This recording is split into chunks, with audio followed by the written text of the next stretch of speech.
Bonjour à tous, ici c'est MathDev et dans ce cours nous allons parler de Git et de GitHub. Alors tout d'abord, qu'est-ce que c'est et à quoi ça sert?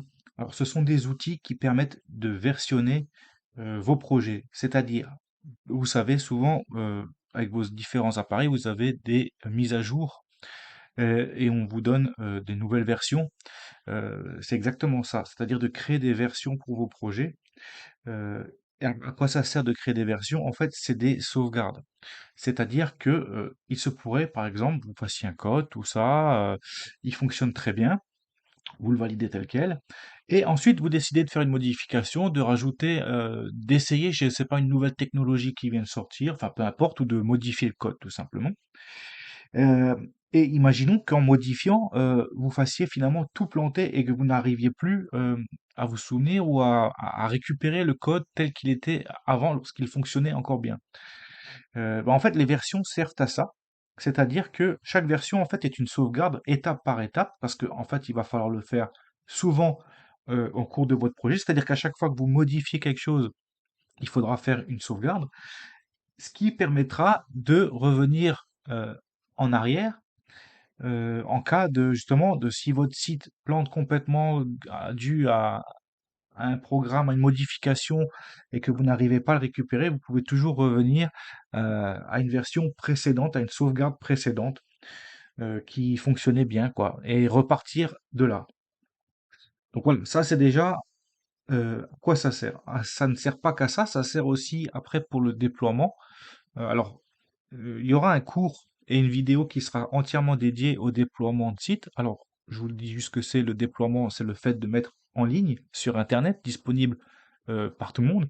Car jusqu'à présent, nous faisions des projets pour la démonstration qui étaient locaux, c'est-à-dire uniquement sur votre ordinateur où il n'y a que vous qui y avez accès. Par la suite, donc je vous l'ai dit, je ferai un cours qui vous montrera comment le mettre en ligne. Et ce qu'il faut savoir, c'est que justement, le fait d'utiliser Git et surtout GitHub permettra de faciliter le déploiement dans certains cas. Ensuite, ce qu'il faut savoir, c'est aussi que Git et GitHub servent en fait aussi beaucoup à travailler à plusieurs.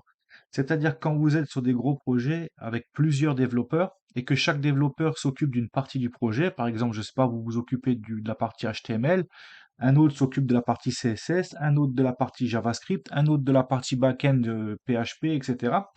En fait, chacun va pouvoir créer une branche à lui, travailler dessus, et en fin de compte, à la fin, si tout fonctionne, tout fusionner pour faire un seul projet. Alors quel est l'intérêt de faire ça? C'est justement le fait que chacun pourra travailler, parce qu'en fait, ça peut être aussi dans le cas où on est plusieurs à travailler sur la même partie du projet, mais avec en faisant des codes différents. Et ça permet de tester en fait les différents codes et de choisir finalement après le mieux. Donc, mais ça, de toute façon, ne vous inquiétez pas, on y reviendra tout à l'heure quand je vous expliquerai le système de branches. Pour l'instant, retenez juste que c'est un outil qui est quasiment, je vais pas dire indispensable, mais parce qu'on pourrait très bien faire sans, mais qui est en tout cas très, très, très, très, très, très, très, et j'insiste bien, très utile. Pour moi, je dirais qu'il faut systématiquement l'utiliser. D'ailleurs, jusqu'à présent, dans les vidéos précédentes, les cours, on faisait directement du code, on tapait notre code HTML, etc. Mais en réalité, la première chose qu'il faut faire, ça va être de créer un repository, comme on appelle ça, donc un répertoire Git ou GitHub. Et ça, on y reviendra encore après. Pour l'instant, je vous fais une explication globale de ce que c'est et à quoi ça sert. Donc, je récapitule. C'est un outil qui permet de faire des versions, donc des sauvegardes, de travailler à plusieurs, de faciliter le déploiement de vos sites et surtout de pouvoir tester en toute sécurité des nouvelles fonctionnalités. Donc, la première chose qu'il va falloir faire, c'est se rendre sur ce site, git-scm.com, et de télécharger la version. Alors, moi, je suis sur Windows, donc je télécharge la version pour Windows. Ça va télécharger le fichier. De là, vous allez lancer l'exécution, ou ça va peut-être se faire même automatiquement. Vous laissez tous les paramètres par défaut, il n'y a rien à changer. Et ensuite, une fois que c'est fait, vous allez pouvoir vous rendre dans un terminal. Donc, par exemple, moi, je vais utiliser le terminal dans VS Code, mais vous pourriez très bien utiliser votre invité de commande Windows ou Mac, si vous avez un Mac, je répète, et vous auriez très bien pu aussi utiliser le Git Bash, car lorsque vous allez télécharger Git, il y aura une option qui vous permettra de télécharger aussi un Git Bash, c'est-à-dire un terminal, mais dédié à Git, où vous pourrez faire des commandes Linux aussi. Mais bon, pour l'instant, il faut toujours partir du principe que on est en train de créer un projet, on va créer un site. Et donc là, j'ai démarré vraiment j'ai ouvert une nouvelle fenêtre, il n'y a encore rien du tout. Donc la première chose à faire déjà, c'est je vais me rendre dans mon bureau. Pourquoi? Parce que c'est là-dessus que je vais créer un projet que je vais vouloir sauvegarder. Donc maintenant que je suis dans mon bureau, je fais mkdir et je crée un dossier qui va s'appeler test Git. Très bien. Je vais faire un dir pour lister, pour vérifier qu'il a bien été créé. Alors, il est bien présent. Très bien. Maintenant qu'il est présent, je vais me rendre dedans. Test.dir. Voilà, je suis dedans. Et là, maintenant, il va falloir faire un petit peu de config. C'est-à-dire, maintenant que vous avez téléchargé et installé Git de manière globale, il va falloir faire git config global. Ça, c'est pour le mettre partout sur votre ordinateur et pas seulement uniquement dans votre projet. Alors, pourquoi du coup faire ça? Simplement parce que ça va être on va configurer des données que vous allez utiliser tout le temps les mêmes pour tout, quoi. C'est-à-dire que ça va être votre username, et là alors je sais pas moi par exemple, je vais mettre math. Alors vous mettez, ça peut être un pseudo, votre nom, vous mettez ce que vous voulez. Pourquoi? Ça va être pour pouvoir vous identifier. Ça va surtout servir lorsque vous allez committer. Autrement dit, hem, chaque développeur, en fait, lorsqu'il a fait des modifications, il a la possibilité après de les valider. Donc je vous réexpliquerai tout ça après, hein, vous inquiétez pas, mais je vous explique d'abord, en gros, pour que vous sachiez à quoi ça sert ça. Et sur chaque commit, il y aura le nom du développeur. Enfin, le nom, justement, celui-là, celui que vous allez rentrer. Vous faites ça, vous faites entrer. Bon, moi, je vais pas le faire parce que j'ai déjà. Mais par contre, ensuite, vous allez faire toujours git config-global user, mais cette fois-ci .email. Ah oui, alors avant, il fallait bien mettre entre les guillemets votre pseudo. Là, vous allez faire user email, mais vous allez rentrer votre email directement comme ça, pas besoin de mettre des guillemets. Donc là, c'est pareil, je vais pas le faire parce que moi, je l'ai déjà fait. Et une fois que vous avez fait cette configuration-là, on va pouvoir faire un petit git init qui sert en fait à initialiser un dépôt Git, tout simplement. Et donc, là, on voit bien, vous voyez que dans notre test.git, il a créé un fichier .git. Maintenant que notre dépôt est initialisé, on va pouvoir, dans un premier temps, faire un git statut pour voir ce qu'il en est. Alors, là, ça nous indique en fait on est sur notre branche master et qu'il n'y a pas de commit pour l'instant. Et d'ailleurs, il n'y a rien en fait à committer puisque nous n'avons encore rien fait, tout simplement. Euh, alors, les branches, par défaut, il n'y en a qu'une et elle s'appelle master. Euh, donc maintenant que c'est initialisé, on va pouvoir commencer à créer les premiers fichiers de notre projet. Donc, alors, par exemple, donc d'abord il va falloir ouvrir. Donc on avait créé donc sur notre bureau un dossier qui s'appelle test.git. Il va falloir l'ouvrir. Donc on va faire ouvrir le dossier sur notre bureau qui s'appelle test.git. On l'ouvre, ça enferme. Donc voilà, nous sommes dedans. Et là, par exemple, on va créer un fichier qui va s'appeler index.html. On va faire un premier truc. On va lui faire ici, on va l'appeler index. Et ici, on va juste mettre un H1 qui va faire hello. Voilà. Sauvegarde. Et donc là, on vient de créer notre première page. Et donc, on ouvre notre terminal. On vient de faire une modification, autrement dit, créer un fichier, machin. Tout de suite, on va créer une première sauvegarde. Alors, la première chose qu'il va falloir faire, enfin, ça, on n'est pas obligé de le faire, mais je vous montre, on va faire un guide statut pour que vous compreniez ce qui se passe. Et donc là, ça nous dit untracked file index.html et qui apparaît en rouge. Qu'est-ce que ça veut dire? Il faut comprendre que maintenant, nos fichiers vont être dans trois états différents. Là, cet état où il est actuellement, c'est-à-dire qu'il a été créé, on a fait des modifications, mais il n'est pas encore pris en compte par Git. Autrement dit, maintenant, il va falloir faire une commande qui s'appelle git add plus le nom du fichier pour l'inclure au prochain committed. Alors, on va d'abord faire ça et vous comprendrez après ce que c'est. Donc là, il y a deux options. Vu qu'on n'a qu'un fichier, on peut faire index.html. Autrement dit, git add et le nom du fichier. Et maintenant, alors on va faire un git statut pour vous montrer. Alors, les guides statuts, là, comme je le fais là, on n'est pas obligé de le faire à chaque fois. Là, le guide statut sert en fait à voir, et je le fais là pour la démonstration, pour la vidéo. Donc, guide statut, maintenant on voit que, vous voyez, il est en vert. Il y a marqué New File Index HTML. Qu'est-ce que ça signifie? Ça signifie que maintenant, Git a pris en compte, c'est que ce fichier, il va devoir l'enregistrer, enfin, l'inclure dans le prochain commit, autrement dit, dans la prochaine sauvegarde.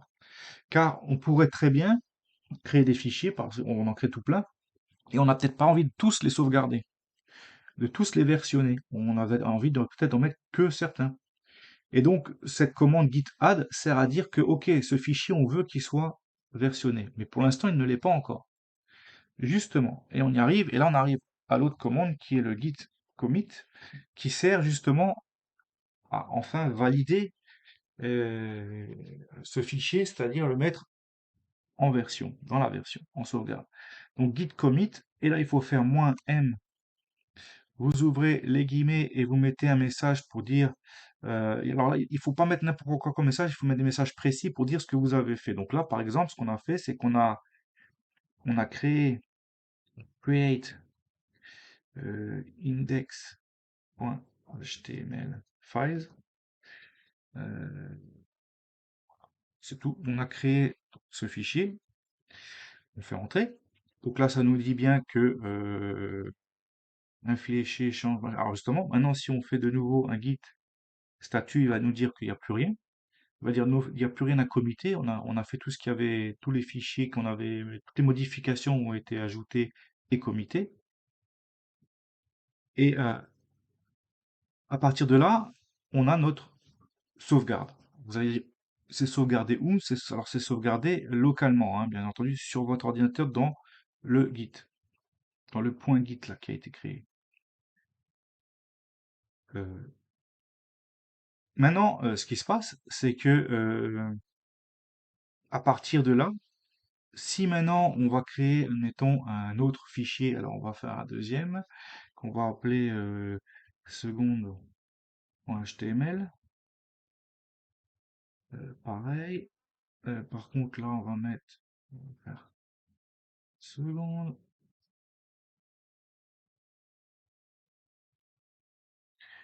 Coup, on sauvegarde. Très bien. Ah oui, alors d'abord, donc là, on a créé un deuxième fichier, mais d'abord, je vais vous montrer en fait le git log. Le git log, qu'est-ce que c'est? C'est quelque chose qui va afficher nos commits. Donc, vous voyez, avant, on avait fait un git commit, et là, en fait, ça nous affiche son numéro, donc sa référence, sur quelle branche il a été fait, par qui. Justement, là, on a l'auteur. Vous voyez, on a ce que vous avez rentré au début dans la config, autrement dit, votre username, on va dire, et votre email. Il y a la date, l'heure, tout, il y a de quand ça a été fait. Et là, vous voyez, on a notre message de commit qui fait que create index HTML files. Donc maintenant, si on refait un git status, on voit bien que notre second fichier qu'on a créé est en rouge toujours. Donc là, c'est pareil, on refait git add. Et alors, tout à l'heure, je vous ai montré en rentrant le nom du fichier. Maintenant, ce qu'il est possible de faire, si maintenant, admettons que vous en avez plusieurs et que vous voulez tous les mettre, vous pouvez faire la touche étoile qui signifie tout. Donc, même si vous n'en avez qu'un d'ailleurs, hein, vous pouvez faire ça. Ça va plus vite. Ça évite de taper le nom du fichier. On fait de nouveau un git commit. Alors, git commit, -m. Alors, d'abord, je vais vous montrer un autre truc. C'est que là, je fais donc un git add. Si je refais un git statut, on nous dit que, admettons que je me suis trompé, que je me dise, ah non, finalement, celui-là, j'ai pas envie de l'ajouter. Je veux qu'il retourne euh, comme en rouge en état précédent. Dans ce moment-là, je peux faire un git restore -stage et le nom du fichier. Donc, on va le faire pour la démonstration. Git restore staged euh, seconde.html. Très bien. Et si je fais ça, si maintenant je fais un git statut, vous voyez, il est retourné en rouge. Et si on veut de nouveau l'inclure, il faut refaire un git add. Et donc, c'est ce qu'on va faire. Git add. Ah oui, et j'en profite aussi. Admettons que vous avez plusieurs fichiers. Euh, si vous voulez pas que tous les fichiers soient versionnés, vous mettez uniquement le nom, au lieu de mettre tous là, vous mettez uniquement le nom des fichiers que vous voulez qu'ils soient ajoutés. Vous pouvez les cumuler. Par exemple, vous pouvez mettre seconde.html, espace, et mettre un autre nom de fichier. Euh, et donc, il y aura uniquement les fichiers que vous aurez inscrits qui seront ajoutés, et les autres seront laissés dans cet état-là. Bon, là, en l'occurrence, on veut tous l'ajouter, donc on fait git add, on refait un git commit, on refait un petit -m guillemets, et là on va faire create seconde.html file. Voilà. Et si on refait un git log, vous voyez, maintenant on voit bien qu'on a nos deux commits. On a bien celui-là quand on a créé index.html et le deuxième quand on a créé le second HTML. Voyez. Et donc, admettons, on imagine que ce second fichier qu'on a créé, euh, finalement, il fait planter, là c'est pas le cas, hein, c'est une pauvre page HTML, mais on imagine qu'il fait planter notre projet et que du coup, on voudrait, qu'on n'arrive plus à récupérer, parce que là, en l'occurrence, si c'était le cas, ça serait facile, on supprimerait, c'est réglé. Mais là, on va imaginer, on va faire un effort d'imagination et on va se dire que notre projet est hyper complexe et qu'on ne sait plus comment faire. Ben, dans ces cas-là, on va vouloir retourner en fait à la première version, à cette version justement. Alors, il faut savoir que justement, chaque commit correspond en fait à une sauvegarde, à une version. Et l'avantage de Git, c'est que justement, on va pouvoir revenir à cette version très facilement.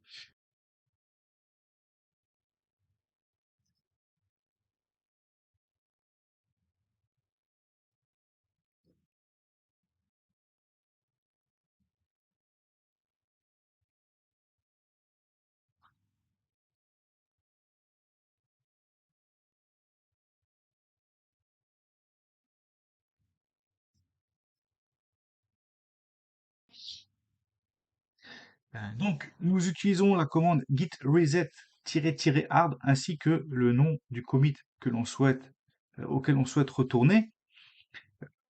Et donc, en fait, vous voyez, ça marquait id is now at euh, create index machin. Bon, ça nous a bien conservé notre premier fichier qui était dû au premier commit, mais ça nous a effacé, vous voyez, le deuxième fichier qui était le second.html. Donc là, maintenant, on a supprimé le fichier qui nous causait problème. On est retourné à l'état de départ quand tout allait bien. Maintenant, on va pouvoir faire un petit, alors je vais supprimer ça, un petit git statut pour voir où on en est. Ok, il n'y a plus rien à faire, tout est bon. Très bien, maintenant, imaginons que du coup, on s'est dit, oula, notre fichier avant là, il nous a causé problème, on a dû revenir en arrière. Bon, c'est pas un souci, hein. Mais maintenant, on se dit, on aimerait tenter de créer un nouveau truc, mais comme on n'est pas sûr, on va faire une branche. Donc, on va se faire une branche et on va la nommer facile, hein, on va la nommer branche 2. Voilà. Alors, si on fait maintenant guide branche, si on fait git branch tout simple, ça va lister le nom des branches le nombre de branches qu'on a. Et donc on voit bien que nous avons deux branches, une branche qui s'appelle branche 2 et notre branche principale qui s'appelle master. Et nous sommes actuellement sur la branche master. Donc maintenant, nous allons vouloir nous rendre sur la branche 2. Donc là, il va falloir faire un git checkout branche, branche 2.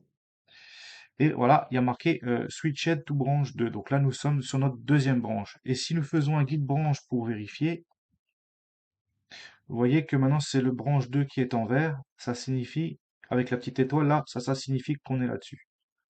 Très bien, donc maintenant on imagine qu'on refait, on se recrée de nouveau un fichier où il y a marqué seconde.html. On refait tout pareil parce qu'à la limite là ça n'a pas d'importance.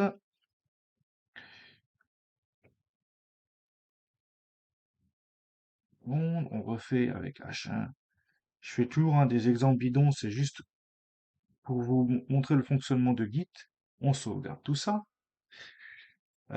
Et donc, maintenant, si nous faisons un petit git statut, nous voyons bien que notre fichier là, il va falloir l'ajouter. Donc, on imagine que, ok, ce coup-ci, ben, tout fonctionne bien, ok, ben, on va l'ajouter. Et on va le committer. -m create seconde.html file. Je fais entrer, change, ok. Ah voilà, et si maintenant je fais un git log, voilà. Donc là, il nous affiche nos deux commits, mais il nous affiche celui en précisant à chaque fois, vous voyez, la branche. Ça, c'est le commit de la branche principale qu'on a fait le tout premier, et ça, c'est le commit de la branche 2, tout simplement. Donc maintenant, nous avons deux branches, deux fichiers, on dit que tout fonctionne. Alors, on a commité, tout nickel. Maintenant, on voudrait de nouveau ben, fusionner, parce qu'on n'a pas envie de continuer avec deux branches. Euh, Pourquoi? Parce qu'il faut s'imaginer donc une branche, c'est-à-dire que il faut s'imaginer un schéma comme ça, que ça c'est notre projet. Et que lorsque, par exemple, créer une branche, c'est-à-dire c'est créer une espèce de projet parallèle. Mais la branche 1, en fait, euh, c'est celle-là, la principale, avec laquelle le projet final sera. Donc il faut en fait refusionner. Et donc pour cela, il faut se rendre de nouveau checkout master. Donc là, nous nous rendons de nouveau sur notre branche principale, et là, on va faire un git merge, et on va, donc qui veut dire fusionner, et on va fusionner quoi? Ben, notre branche, branche 2, pour mettre le nom de la deuxième branche. Voilà. Donc là, create node, machin. Et maintenant, le problème, c'est que si je fais git, attendez voir, git, non, git branche, si je fais git branche, vous allez voir, il y a toujours les deux. Et en fait, il va falloir maintenant la supprimer. Car même si ça a fusionné, et qu'elle n'existe plus. Enfin, si, en fait, elle existe toujours. Il faut maintenant la supprimer. Et donc, pour ce faire, il faut faire git branch -d. Alors, étant donné que là, on avait créé une deuxième branche, on a créé un fichier, on a fait add, on a fait commit, on a fusionné, il faut faire -d en minuscule, avec le nom de la branche, bien sûr. Branche, branche 2. Donc ça va permettre de la supprimer. Delete branche, branche 2. Voilà. Maintenant, si on refait un guide branche pour lister, on voit qu'il ne nous reste plus que la master. Très bien. Et maintenant, imaginons je crée une branche. Guide branche, n'importe, je vais l'appeler 3. Allez, on s'en tape. Je la crée. Mais finalement, je dis, ah non, pas besoin. Et je veux la supprimer là maintenant tout de suite.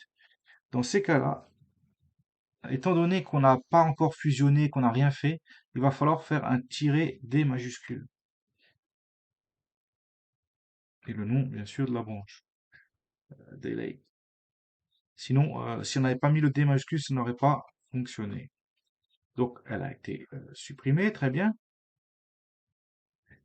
Euh, Maintenant, ce qui est important aussi de faire, c'est toujours de créer un fichier. Alors, on va le faire et de créer un fichier gitignore. Pourquoi? Qu'est-ce que c'est? À quoi ça sert? Ça va servir en fait, c'est un fichier dans lequel on va enregistrer le nom des fichiers qu'on voudra pas sauvegarder, qu'on voudra pas mettre en version. Alors, vous allez me dire, mais pourquoi est-ce on aurait besoin de faire ça? Ben, simplement parce que des fois, dans des données sensibles, par exemple avec des mots de passe, des choses comme ça, alors peut-être pas pour la sauvegarde, le Git qu'on est en train de faire local, là, qui est sur notre ordinateur, mais pour le GitHub en tout cas, il y a des données sensibles qu'il faudra éviter de mettre dessus, car tout le monde pourrait accéder à votre code et récupérer ben, ces informations. Ensuite, ce qu'on voudra éviter de versionner, c'est les fichiers trop volumineux et surtout les fichiers, les dépendances, les extensions, tout ça. Alors, j'explique. Des fois, vous avez certains programmes, par exemple, quand vous utilisez un framework comme Bootstrap, par exemple, ou comme enfin une librairie quelconque, une dépendance, c'est des codes extérieurs que vous importez dans votre dossier, mais c'est des choses que vous ne modifierez jamais, puisqu'on n'y touche pas en fait. C'est des codes qu'on sait qui sont fonctionnels et tout, donc on n'a pas besoin de les versionner. Euh, d'une part, parce qu'on sait qu'on n'aura pas besoin de revenir en arrière, il n'y aura pas d'erreur, etc. Mais aussi parce que nous, on veut vraiment mettre à jour uniquement les fichiers que nous créons et pas les fichiers déjà existants qu'on allait chercher dans les différentes librairies et frameworks existants, quoi. Donc voilà, les fichiers, donc j'avais dit volumineux, les dépendances. Donc par exemple, dans beaucoup de projets, vous verrez quand on fera des gros projets, il y aura en back-end par exemple, on aura un dossier vendor avec toutes les dépendances. Donc tout ce qui contiendra dans ce dossier, on devra le mettre dans le gitignore. Enfin, on devra juste noter dans le gitignore que on va ignorer ce fichier à la sauvegarde. Pareil pour le côté JavaScript, ça sera tout ce qui est dans Node module, etc. Enfin bref, vous verrez, il y a beaucoup de fichiers. Bah, par exemple, si, alors attendez voir, je vais vous faire une nouvelle fenêtre. Je vais vous donner un exemple tout de suite très concret. On va faire ouvrir le dossier qui se trouve dans, alors c'est WAMP 64 alias qui s'appelle Ready Site. Ouais, alors, on va sélectionner. Et vous allez comprendre très vite. Bah, on y est, en plus. On tombe pile poil dedans. Donc là, on est dans un fichier gitignore qui se trouve. Alors, d'abord, on va fermer tout ça. Alors, attendez, pour que vous compreniez bien. Parce que là, on est sur quelque chose. Donc là, on est sur mon projet qui Symfony. Et vous voyez, à l'intérieur, il y a tout un tas de dossiers, de fichiers, et notamment, par exemple, le vendor. Et le vendor, vous voyez, chacun contient encore d'autres trucs. Enfin bon, c'est des trucs qui sont importés, ça. Et il y a aussi dans le point env, en fait, enfin dans le point env local, là, il y a des données sensibles qu'on ne veut pas qu'ils soient versionnées. Et donc, en fait, dans ce fichier, la gitignore, qui est ici, on va lui indiquer tous les fichiers qu'on veut ignorer. Donc, par exemple, vous voyez, j'ai mis slash. Alors, je vous expliquerai après la syntaxe. Mais en gros, je lui ai indiqué que ce fichier-là en point local, j'avais pas envie qu'il soit versionné, donc je veux qu'il soit ignoré par Git. Et donc je l'écris dedans. Et j'insiste sur le fait d'écrire le nom du fichier et de pas mettre le fichier dedans, parce que certaines personnes comprennent qu'ils ils pensent que dans le gitignore, il faut mettre les fichiers qu'on veut pas. Non, non, il n'y a pas besoin de les mettre. Vous voyez, il est là le fichier. Il faut juste l'écrire dans le fichier pour lui dire que celui-là, tu vas pas en tenir compte. Vous voyez, là, j'ai aussi le dossier node module. Donc tout ça, tout ce qu'il y a là-dedans, ça ne sera pas pris en compte. Le build, le truc, ok, voilà. Et puis, alors, et ça, en fait, par exemple, ça, c'est le produit que je vends. Donc, il faudrait pas, comme c'est un fichier numérique, un dossier numérique, il faudrait pas qu'en fait, en le versionnant, en le mettant sur GitHub, les gens puissent y avoir accès. Et donc, alors ça, de toute façon, je vous montrerai tout ça quand on abordera GitHub. Comme ça, vous verrez, vous comprendrez beaucoup mieux. En tout cas, voilà l'intérieur d'un fichier gitignore. Et maintenant, je vais vous parler des syntaxes. Donc, en fait, alors ça, c'est parce que je suis en. Ah oui, alors, on va faire le truc classique parce que Parce que voilà. Donc, retournons à notre projet de départ. Donc, echo.gitignore, on va créer ce fichier. Donc, vous voyez, ça nous a créé en fait un fichier comme ça, gitignore. Et donc, justement, dedans, on va pouvoir marquer ce qu'on veut. Alors, par exemple, déjà, dans un premier temps, la syntaxe, je vous ai dit, ça, c'est pour faire un commentaire. Donc, par exemple, je vais marquer que under, under this, non, que je vais marquer euh, ignored file. Ignored file. Donc ça, c'est un commentaire pour moi ou les autres développeurs qui sachent à quoi ça va correspondre ce qui va suivre. Et donc ce qui va suivre, ça va correspondre aux fichiers qui sont ignorés. Alors, maintenant, on peut par exemple faire étoile.txt. En faisant ça, on signale qu'on veut ignorer tous les fichiers qui finissent par l'extension .txt. Oula. Alors, voilà. Euh, voilà. Donc, mais maintenant, imaginons, alors on va plutôt faire, comme on a fait du HTML, on va faire HTML. Ok, très bien. Et maintenant, imaginons qu'on lui dise, ok, on en a créé tout plein, on veut tous les ignorer sauf un. Par exemple, je sais pas, le index. À ce moment-là, on peut mettre sauf un point d'exclamation qui veut dire sauf. Et alors, on lui met le nom du fichier. Donc là, ça veut dire que tous les fichiers qui terminent par .html seront ignorés, sauf le index.html. Très bien.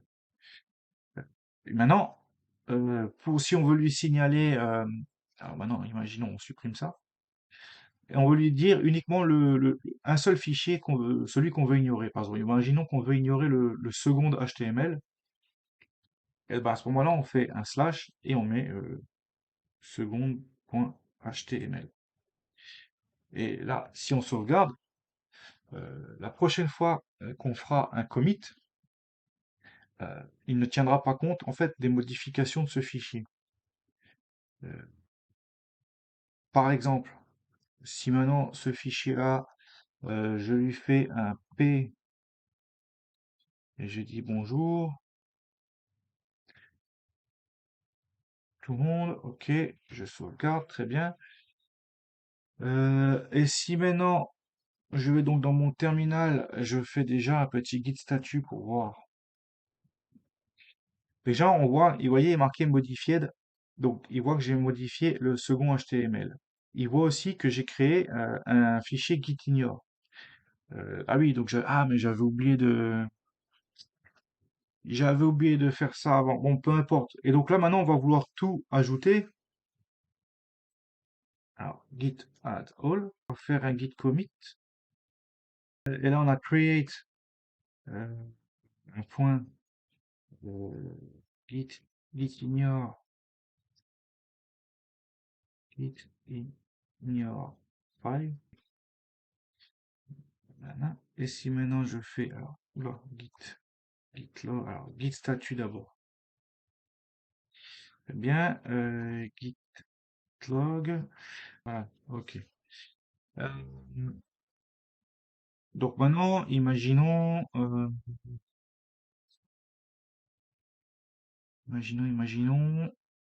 qu'on va créer echo, non, on va le faire comme ça, on va créer un autre fichier qui va s'appeler third.html, on refait la base, là, on remet third, là, et de faire bonjour. Bon, très bien. Et dans celui-ci, on va supprimer quelque chose. Vous allez voir. Et là, on va supprimer ça. Ok. Donc maintenant, ce que j'ai fait, c'est que j'ai fait notre projet, j'ai modifié deux choses. J'ai à la fois créé une nouvelle page et j'ai modifié la seconde page. Donc si je fais git, euh, alors justement, là, cette commande qu'on va faire, il faut la faire absolument avant de faire un git add et un git commit. sinon elle ne fonctionne pas. Parce que là, qu'est-ce qu'on va vouloir faire? C'est voir la différence, c'est-à-dire justement voir ce qui a été modifié. Dans ce fichier, j'avais donc supprimé un paragraphe et à la place, on va dire, je vais mettre un bouton.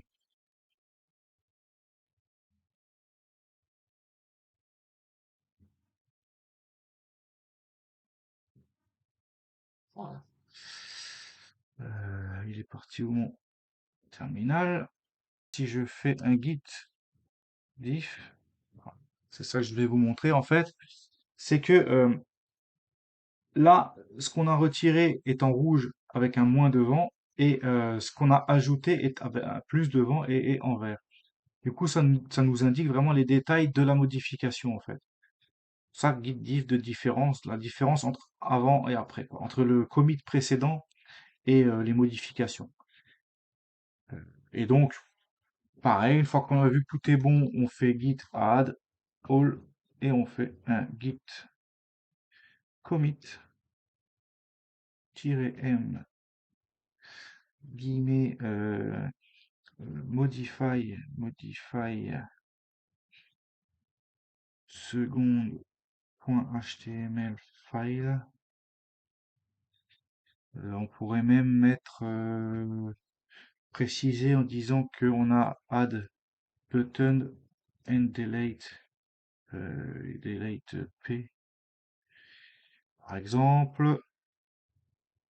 Vous voyez, il faut mettre quand même des choses assez précises. Et donc, si on fait un petit git log, on voit bien que on a notre nouveau commit là sur la branche master, puisque nous n'avons plus que celle-là, nous sommes retournés sur celle-ci. Très bien. Et donc, en fait, ouais, dans tout projet, première chose à faire, initialiser un dépôt Git, créer un fichier Git ignore. Enfin non, ça c'est seulement si vous allez vouloir ignorer des fichiers. Bon là, en l'occurrence, je vous ai mis ça pour exemple, mais c'est un peu un mauvais exemple parce que ça, on va pas vouloir l'ignorer, quoi. C'est pas le genre de fichier qu'on veut ignorer, c'était juste pour vous montrer. Très bien.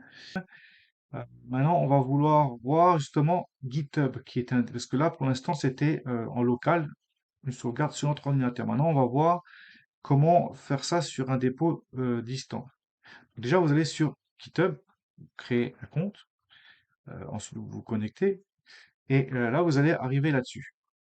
Alors déjà, GitHub, à quoi ça sert par rapport à Git? En fait, c'est la même chose, hein, c'est aussi un truc de sauvegarde, sauf que non seulement ça sera pas local, ça sera distant. Donc, au cas où, si vous avez un problème avec votre ordinateur qui plante, vous pourrez toujours accéder en fait à une sauvegarde de votre projet. Ça, c'est le premier avantage. Le second, c'est que ça va surtout être pour travailler à plusieurs, justement, et créer des branches, enfin voilà, collaborer sur un projet, premièrement. Mais tout d'abord, ce qu'il va falloir faire en premier, c'est faire new. D'ailleurs, moi, en fait, même quand je suis tout seul sur un projet, je fais pas le Git comme on a fait jusqu'à présent, je passe toujours par GitHub. Et c'est toujours la première chose que je fais avant de faire quoi que ce soit. Je crée un nouveau projet, donc je lui donne un nom. Donc là, on va l'appeler test 2. Non, parce que test mais cette fois-ci GitHub. On peut lui mettre une description si on veut, on peut le mettre en privé ou en public. Alors, moi, ce que je vous recommande, c'est déjà de commencer par le mettre en privé, parce que ça pourra toujours être modifié par après ça. Et de le mettre en public qu'une fois que c'est terminé. Ou, si vous avez vraiment envie que ce soit un projet collaboratif dès le départ, quoi. Mais bon, là, en l'occurrence, vu qu'on va rien faire d'exceptionnel, je le laisse en privé, en public. Mais sinon, voilà, je vous recommande de mettre ça en privé. Il nous demande si on veut faire un fichier README files. Alors oui, je vous expliquerai après à quoi ça sert. Enfin, je vais vous expliquer tout de suite en fait. Ça sert en fait, si maintenant vous avez développé une nouvelle fonctionnalité, que vous voulez la partager avec tout le monde, le développeur, dans ce fichier, vous pourrez lui donner les explications déjà de ce qu'est votre fonctionnalité, à quoi elle sert, et surtout peut-être de comment l'installer. Parce que dans certains cas, il peut y avoir des prérequis, des choses à installer avant. Enfin bref, ça servira à donner des indications, toutes sortes d'indications concernant à la fois votre projet, mais aussi de comment l'utiliser.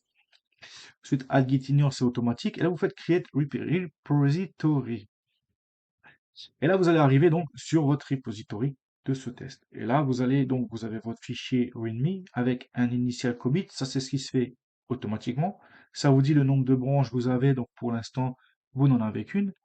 Et alors là, ce qui est vraiment bien, c'est qu'en fait, donc ça, ce projet-là, ah ben non, pas tout de suite, puisqu'on va le remote. Et maintenant, ce qu'on aimerait, on a donc maintenant deux repositories. On a celui-ci sur le GitHub, donc en distant, et on a notre local.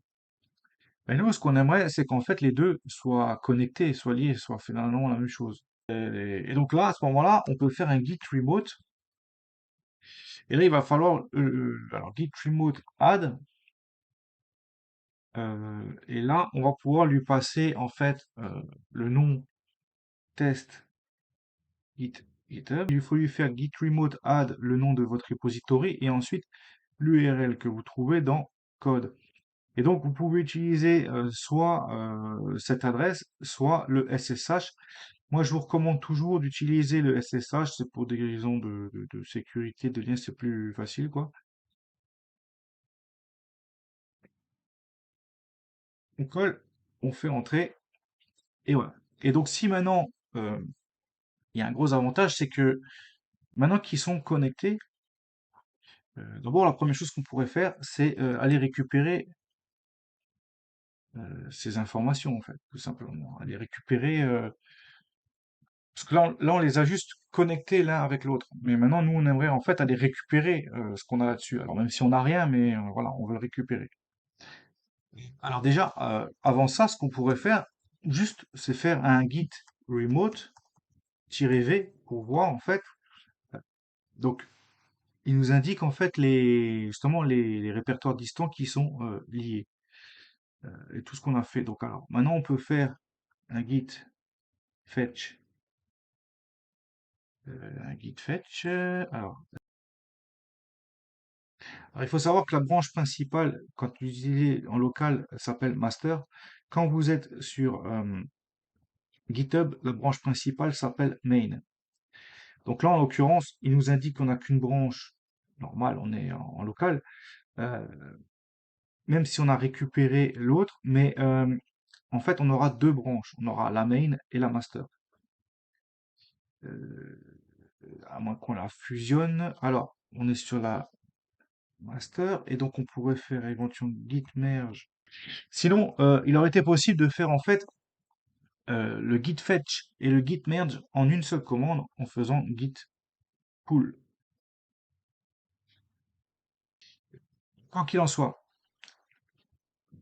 ce qui va se passer maintenant, c'est que, étant donné que nos deux dépôts sont liés, on va pouvoir envoyer en fait les modifications qu'on va faire maintenant euh, sur, attendez voir d'abord git status,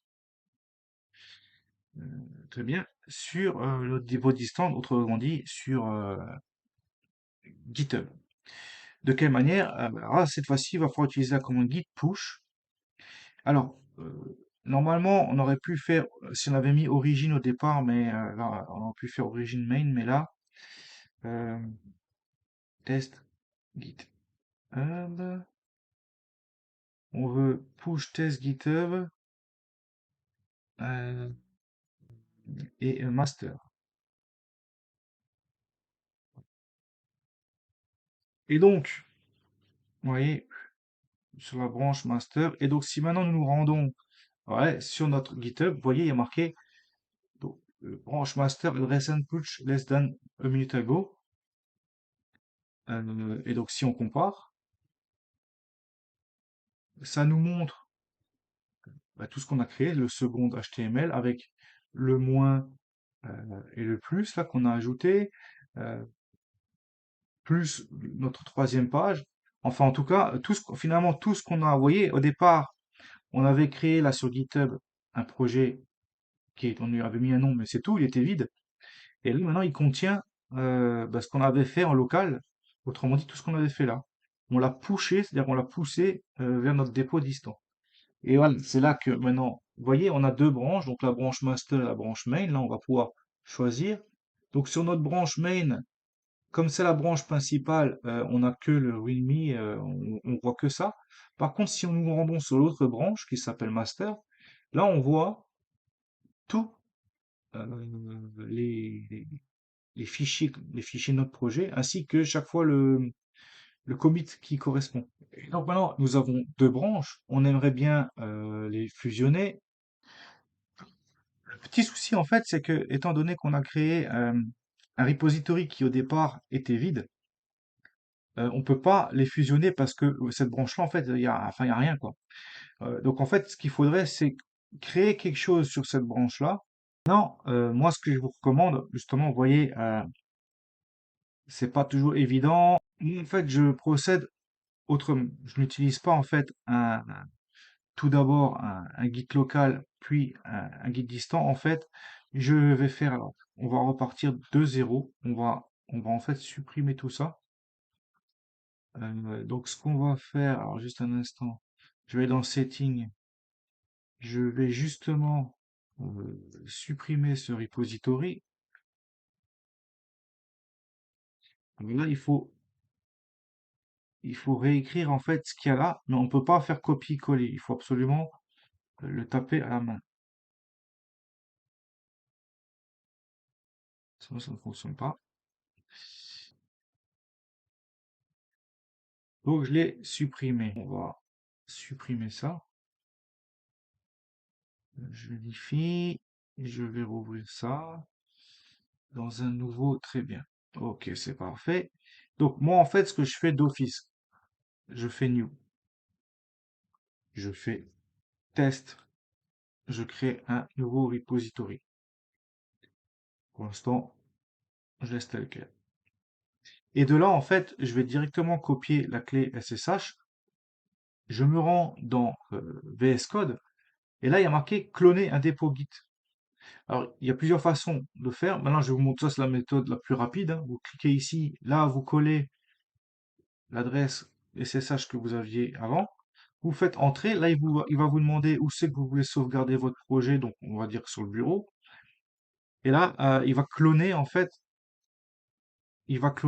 notre repository de GitHub. Donc forcément, comme notre repository, il est vide, il n'y a rien, c'est normal, mais au moins on est directement dessus. Le gros avantage, vous allez voir, je vais refaire un index.html, je vais lui faire ça, je vais faire index, je vais faire vite fait euh, coucou, je sauvegarde, et là, donc terminal, nouveau terminal. Très bien, je suis dedans. Donc là, déjà, là, on arrive directement dans notre projet. Et donc là, en fait, si je fais un git add all, que je fais un git commit-m create index.html file, et que je fais un git push origin main, vous allez voir, là, ça va aller tout seul comme une lettre à la poste. Et si je me rends maintenant sur mon projet et que je réactualise, voyez, index.html, on a bien notre fichier avec notre commit. Et je trouve qu'en fait, cette façon de faire est beaucoup plus rapide et facile. Donc, je récapitule, d'abord créer un repository GitHub, ouvrir VS Code, le cloner, euh, et voilà. Et en fait, après, c'est surtout en concernant les branches, il n'y aura pas de conflit entre la branche master et la branche main. Il y aura pas, enfin, ça sera beaucoup plus facile à gérer, quoi. Git statut, bon là, il va me dire qu'il n'y a rien, forcément. Et donc les commandes que j'ai utilisées, donc c'était git push origin main. Pourquoi? Parce que par défaut, si on lui précise rien, origin, c'est le nom du repository sur lequel on veut. Donc c'est celui qu'on a rentré, hein, le test. Et main veut dire la branche principale main. Et donc en fait, vous faites juste git push origin main et hop, ça va directement dessus. Pour l'exemple, on va refaire vite fait, on va faire seconde .html, bim, on refait slash tac, euh, on refait ici seconde tac, ici machin tac, bonjour, on sauvegarde, bam, là juste pour vous montrer git statut. Ok, donc on va faire git add all, git commit.m create second.html file, hop, et un git push origine main. Vous voyez, git push origine main, bam, et hop là. Et là, si on retourne et qu'on actualise, ouais, on a nos deux fichiers, index et seconde, avec chaque fois le commit qui correspond. Vous voyez, c'est quasiment instantané. Et là, en cliquant dessus, bien sûr, on a accès, vous voyez, à notre code HTML. Vous voyez, avec le coucou. Et pareil pour le second, avec le bonjour. Et donc, justement, là qu'on est en public, par exemple, on peut voir les gens, les visites, ceux qui sont venus regarder. Autrement, qu'est-ce que ça signifie? Ça signifie qu'il y a des gens qui peuvent venir, là, ils arrivent sur votre truc et ils peuvent consulter les fichiers, enfin, ils peuvent tout consulter, quoi. Et donc, justement, c'est pour ça qu'en fait, le fait que ça soit public et que les gens peuvent venir consulter le code, si vous avez des mots de passe ou des coordonnées de compte bancaire, des choses comme ça, ou même de base de données, il faudrait surtout pas, en fait, qu'ils apparaissent ici. Alors justement, on va faire pour un exemple, on va créer un fichier de texte qui va s'appeler code.txt et on va créer un fichier qui s'appelle alors attendez, ouais, et on va un fichier qui s'appelle git gitignore. Voilà. Et dans ce gitignore, on va justement ignorer le code.txt. Code.txt. Eh bien, ok. Pourquoi? Parce que dans ce fichier code.txt, hop, va dedans, on va marquer par exemple mot de passe. Alors j'invente, hein, je mets n'importe quoi. Voilà. Et donc en fait, si je le mets pas dans le gitignore, quand on va committer, alors je vais vous montrer, en fait, ce sera beaucoup plus simple. Git add all, git commit-m, create, point git ignore files and code files, code.txt. Ok, je fais git push origine main. Voilà. Et maintenant, regardez ce qui va se passer. Je vais réactualiser ici. Et vous voyez que dans la liste des fichiers, on a donc l'index, le second, on a le gitignore, mais le fichier code.txt n'apparaît pas. Ce qui fait qu'un visiteur qui vient ne peut pas consulter ce fichier. Et donc ne peut pas voir le mot de passe.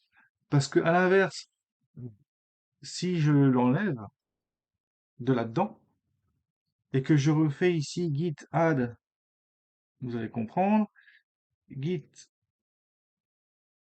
commit modify git ignore file,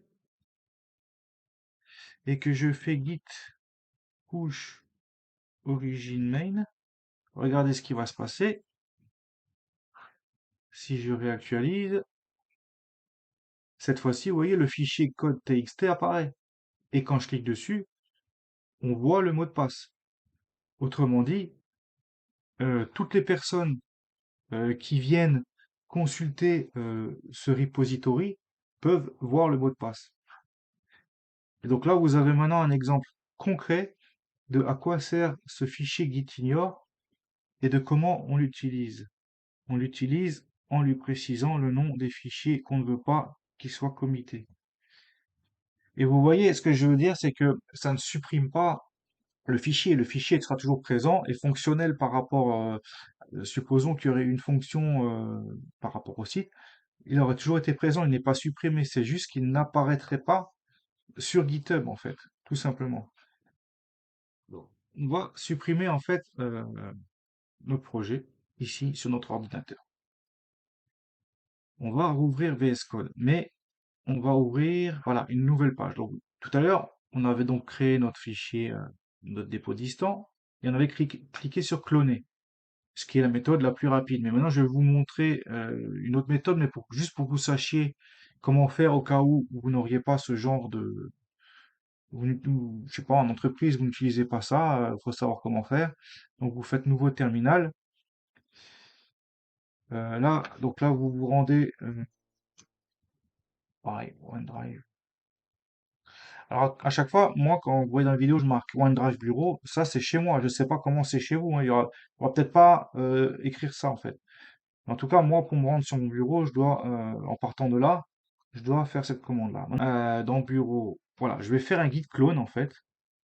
Alors, ça revient au même hein, que de cliquer là-dessus et de rentrer l'URL. Hein. Je fais git clone, je copie ça, je le colle là, cloning, voilà. Et là, en fait, sur le bureau, il nous a créé, il a cloné notre projet, la test. Donc maintenant, il faut l'ouvrir. Ouvrir le dossier qu'il y a sur le bureau qui s'appelle test. Et vous voyez, en fait, quand on l'ouvre, ben voilà, on est directement, on a nos fichiers, quoi. Par contre, c'est que tout ce qui n'a pas été versionné, autrement dit, notre fichier où il y a le code, là, il n'existe pas. Ce fichier, la code.txt, il ne nous apparaît pas, puisque vu qu'on ne l'avait pas mis, on avait dit à gitignore de l'ignorer, du coup, il n'existe pas en fait dans GitHub, ce qui fait que quand vous clonez le projet, eh ben, le fichier n'est pas accessible, quoi. Maintenant, je vais vous parler en fait d'une dernière chose, qui est le Git Rebase. Alors, qu'est-ce que c'est? À quoi ça sert? Imaginons, alors je vais vous montrer, ça sera plus simple. Donc, vous voyez, en fait, imaginons, nous avons un projet, nous avons commencé avec, nous avons fait un premier commit, un second commit, et à partir d'ici, on a créé une branche. Sur cette branche, on a fait un commit, puis un second commit, mais en parallèle, un autre développeur a continué à travailler sur la branche principale et a fait un commit C, un commit D.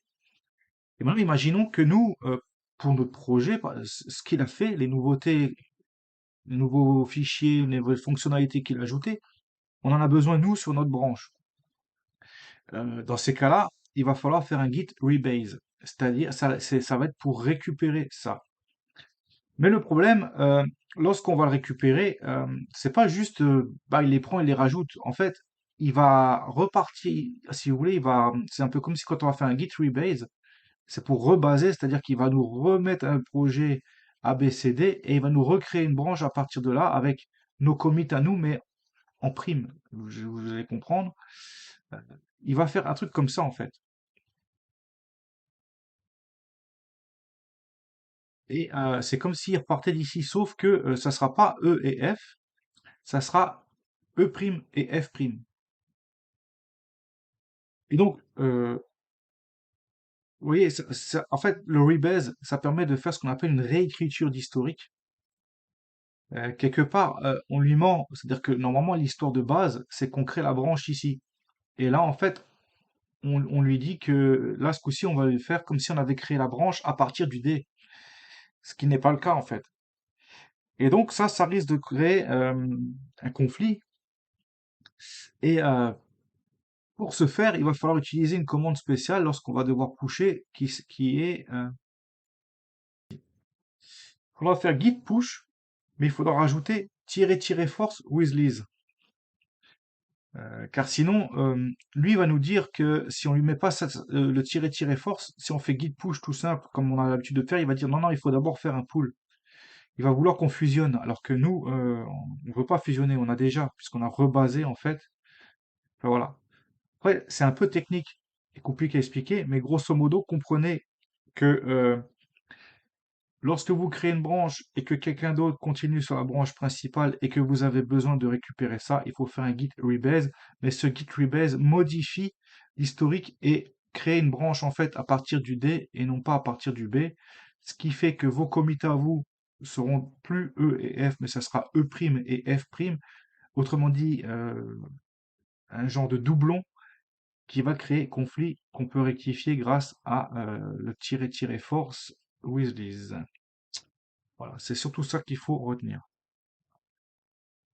Et donc, la dernière chose dont je voulais vous parler, c'est un des avantages d'utiliser GitHub, c'est qu'en fait, lorsque, par exemple, je crée un site, et imaginons, je me dis, OK, c'est bon, il est fini, et je décide de le déployer.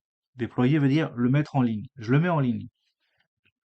Maintenant, si je n'ai pas Git et que je décide après de dire, ah, je vais faire une modification, si je modifie le site, là, avec VS Code, le problème après, c'est que pour mettre en ligne, il va falloir que je redéploie le nouveau site ou simplement le fichier que j'ai modifié. Admettons que j'ai modifié ce fichier, il faudra juste que je remplace le fichier qui est en ligne par le nouveau en fait. Alors, c'est pas dramatique en soi, ça peut être très vite fait, mais si vous avez beaucoup de choses, vous avez modifié beaucoup de choses, ça peut tout de suite vous prendre beaucoup de temps. Tandis que si vous avez utilisé GitHub, en faisant le Git, et si vous avez déployé aussi avec GitHub, parce que c'est pas toujours le cas. Mais si vous l'avez fait, en fait, ce qui va se passer, c'est que quand vous allez faire une modification, dès que vous allez faire un git add, git commit, git push, ça va automatiquement modifier votre projet qui est déployé aussi. Donc en réalité, ça va faire une mise à jour automatique, entre guillemets, de votre site déployé. Tandis que sinon, il faudrait procéder autrement.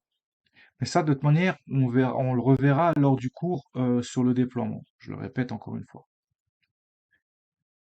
Euh, donc voilà, c'est tout pour cette vidéo concernant Git et GitHub. Si ça vous a plu, faites comme d'hab, abonnez-vous, likez, commentez, partagez. Et dans le prochain cours, nous allons aborder tout ce qu'il y a en amont de la création de site, car jusqu'à présent, on a vu le codage très bien, on a vu GitHub, les frameworks, etc. Mais il faut savoir qu'avant de commencer un projet, il y a tout un travail de préparation à faire, notamment le maquettage. Et ça, c'est ce que nous allons voir dans le prochain cours, dans la prochaine vidéo. Donc voilà, c'est tout pour aujourd'hui. Je vous remercie, je vous souhaite une bonne journée et vous dis à bientôt.